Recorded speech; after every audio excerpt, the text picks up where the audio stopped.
आता बघूयात पुणे जिल्ह्यातील टॉप 9 बातम्या। ख्रिसमस निमित्त पुणे करमाळी धावणार विशेष ट्रेन 25 डिसेंबर ते 8 जानेवारी दरम्यान विशेष 3 फेऱ्या। वाहतूक कोंडी सोडवण्यासाठी उपयुक्त ठरणाऱ्या पुणे रिंग रोडसाठी 200 हेक्टर भूसंपादन बाकी, 500 कोटींच्या निधीची रस्ते विकास महामंडळाकडे मागणी। पुणे शहरातील फुटपाथवरील अतिक्रमण रोखण्यासाठी भरारी पथक, पालिका आयुक्तांचे आदेश।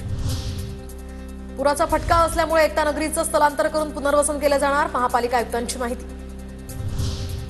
पुण्यातील भोरमध्ये हरिनाम सप्ताहाचं आयोजन, जननी नवलाई देवी आणि हनुमान उत्सव सोहळा निमित्त हरिनाम सप्ताह।